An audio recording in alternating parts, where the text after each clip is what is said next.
Mi nombre es Ana Lucía del Pilar Chihuay Chávez, estudiante de la carrera de Arquitectura especializado en interiores de la Universidad Mariano Gálvez en el campus de Antigua, Guatemala. Mi número de carnet es el 67123-12788 y el día de hoy les voy a hablar sobre la conquista de Guatemala, sociedad en la colonia. Muchas gracias por su atención. La conquista de Guatemala fue un proceso militar, un proceso ya sea político y también muy cultural, pues este se fue desarrollando durante el siglo XVI, cuando los españoles, encabezados principalmente por Pedro de Alvarado, sometieron los diversos pueblos indígenas que habitaban el territorio que hoy conocemos pues como Guatemala. Como un contexto previo sobre este tema, podemos tomar en cuenta que antes de la llegada de los españoles, el territorio guatemalteco estaba habitado por diferentes pueblos mayas y otros grupos, ya sea como el quiché, el cachiquel, el tzotzil, el mam, el pocomán, el chortí, entre otros. Cada uno de estos pueblos tenía su, ya sea idioma propio, tenía una organización política, tenía también una organización económica y existían rivalidad entre ellos. Esto fue como una puerta, una forma más fácil para que los españoles aprovecharan para poder llegar a conquistar, para lograr alianzas y pues también para lograr divisiones internas. Abarcando más el tema sobre la llegada de los españoles a Guatemala, podemos darnos de que esto fue en 1524 y quien lideraba era Pedro de Alvarado, que fue enviado por Hernán Cortés desde México. Él emprendió la conquista al territorio guatemalteco. Alvarado llegó acompañado de soldados españoles y de aliados indígenas, tlaxcaltecas y mexicas. Los primeros enfrentamientos importantes fueron contra los quiché, en la región de Cumarcaj, Utatlán, donde ellos fueron derrotados, pero también hubieron caídas importantes, como la más conocida, que obviamente es Tecunumán, y los gobernantes locales. Posteriormente, los cachiquel se aliaron con los españoles para poder llegar a vencer a sus enemigos, pero luego estos se rebelaron contra ellos al ver que su dominio era excesivo. Por consiguiente, el tema anterior llega al proceso del sometimiento. La conquista no fue inmediata, porque tardó varios años en consolidarse, porque muchas regiones montañosas resistieron durante décadas. Los itzáes del Petén resistieron ya sea hasta 1697, considerando que toda la conquista había comenzado en 1524, siendo el último bastión maya en ser conquistado. Tras las campañas militares, los españoles establecieron cabildos, repartimientos de tierra y encomiendas, en los que comenzaron a organizar la vida colonial.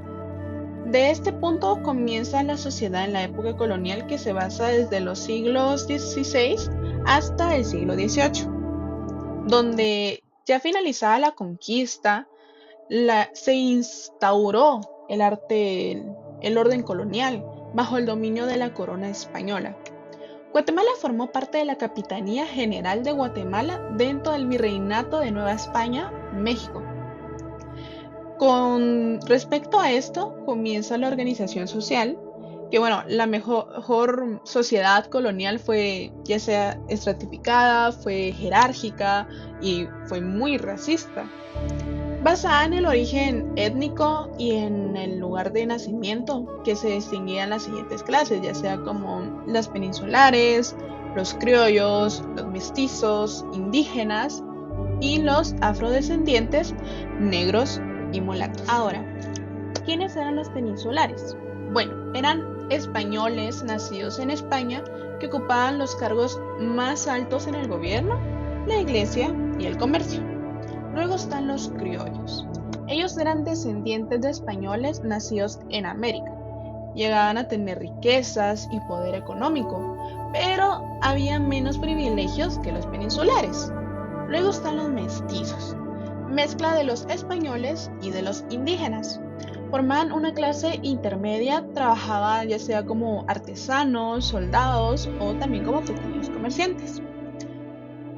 Como penúltimo estarían los indígenas, que eran la mayoría de la población.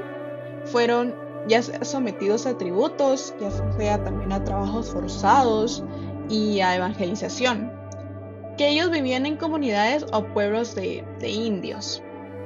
Por último están los afrodescendientes negros y mulatos, que ellos llegaron como esclavos o libres, trabajaron como labores domésticas, ya sea también en labores agrícolas o artesanales, y también fueron parte del mestizaje.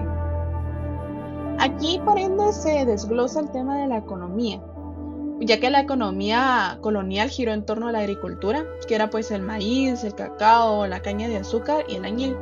También la minería, que esta, aunque fue muy limitada, se explotó ya sea el oro y la plata en algunas regiones. Luego está el comercio. El comercio está regulado por España a través del monopolio, pues ya sea comercial. Y por último está el trabajo indígena, que sostenía una gran parte del sistema productivo mediante encomiendas y repartimiento. Proseguimos con el gobierno y la administración. Pues Guatemala fue el centro administrativo más importante de Centroamérica. Estaba bajo la autoridad de la Audiencia de Guatemala, que fue fundada en 1543. También fue gobernada por un presidente o por un capitán general, y las principales instituciones eran el cabildo, el clero y el ejército. Aquí también se desglosa la religión y la cultura, ya que la Iglesia Católica tuvo un papel fundamental en todo este tema, ya que ésta evangelizó a los indígenas y los instruyó en la nueva fe, construyó iglesias, conventos y escuelas, y fue dueña de grandes extensiones de tierra. Culturalmente hubo una fusión de tradiciones indígenas y españolas, lo que dio origen a una identidad ya sea mestiza. Y aquí comienza el tema de la arquitectura colonial, que ésta se reflejó en templos o iglesias barrocas. El arte y la educación están fuertemente ligados a la religión, y la lengua española se impulsó o se impuso, aunque sobrevivieron muchos idiomas mayas. Abarcando el tema de la arquitectura, podemos llegar a pensar que este fue la herencia al estilo colonial, ya que durante la colonia se construyeron, como antes había comentado, fueron iglesias, conventos, casas y plazas con estilos europeos adaptados al clima y materiales locales. Hoy en día, muchos de esos elementos coloniales se siguen usando o reinterpretando en la arquitectura moderna guatemalteca, ya sea como los muros gruesos, de adobe o de piedra, también los arcos de medio punto, balcones con hierro forjado, patios centrales rodeados por corredores con columnas y techos de teja de barro. En la arquitectura contemporánea, estos rasgos combinaban con materiales modernos, ya sea como el vidrio, el concreto y el acero, pero siguen manteniendo la identidad colonial como parte del paisaje urbano y turístico, sobre todo en Antigua Guatemala, que es un referente del estilo colonial hispanoamericano. También tenemos en cuenta el urbanismo colonial. El urbanismo colonial era la traza urbana en damero, la cuadrícula, establecida por los conquistadores.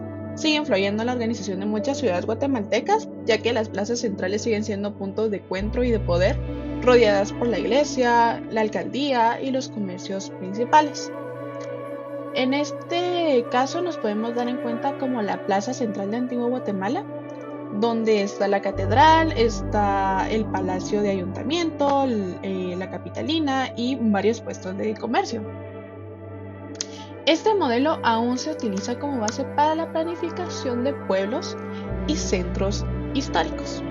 También podemos tomar en cuenta de que hubo una conservación patrimonial, que era el legado colonial, impulsó un fuerte movimiento de restauración y conservación del patrimonio histórico. También hubo fusión con elementos mayas, ya que en la arquitectura actual también se pueden llegar a observar una revaloración de la herencia indígena, combinando ya sea símbolos mayas con estructuras coloniales, ya sea por ejemplo el uso de colores y materiales locales, que es la piedra volcánica, la madera y el barro. También hay decoraciones inspiradas en textiles mayas o geometrías ancestrales, que llegan como representando la identidad mestiza guatemalteca, nacida precisamente del encuentro entre los indígenas y los españoles durante la colonia.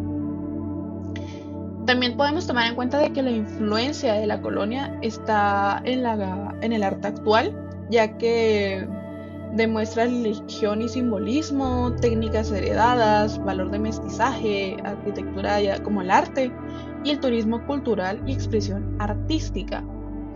Un resumen de cada de estos temas sería que la religión y el simbolismo es que el arte estuvo controlado por la iglesia, las pinturas, esculturas y retablos que tenía temas religiosos, ya sea como Cristo, la Virgen y los santos.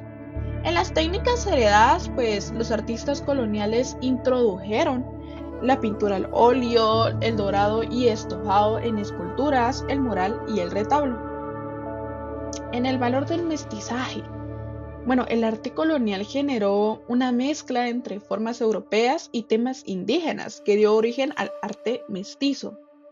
Hoy en día, este mestizaje sigue siendo una fuente de inspiración para pintores y escultores que actuales exploran la identidad guatemalteca a través de la mezcla de cultura. Y se utilizan varios colores vivos, símbolos mayas, imágenes religiosas y técnicas modernas. Luego tenemos la arquitectura como arte. Bueno, la restauración de templos, fachadas y edificios coloniales también se considera una forma de arte patrimonial. Los arquitectos o artistas guatemaltecos trabajaban en la conservación de estos espacios buscando mantener su belleza y su historia. Actualmente se sigue haciendo este tipo de trabajo, aunque un dato podría ser que después del terremoto y varias caídas de estas como estructuras, se volvieron a restaurar, pero más como un estilo colonial, dejando de lado el estilo barroco. Y bueno, como conclusión general podemos tomar en cuenta que la conquista de la colonia no solo cambiaron la historia de Guatemala, sino que dejaron una huella permanente en la arquitectura y el arte. Hoy esa herencia se manifiesta ya sea como el rescate del patrimonio colonial, la fusión de estilos europeos e indígenas y también la búsqueda de una cultura o una identidad propia. Ya sea en pocas palabras, la cultura y la arquitectura y el arte actuales guatemaltecos son el reflejo vivo de ese mestizaje histórico, donde lo antiguo y lo moderno, lo español y lo maya conviven y se reinterpretan constantemente.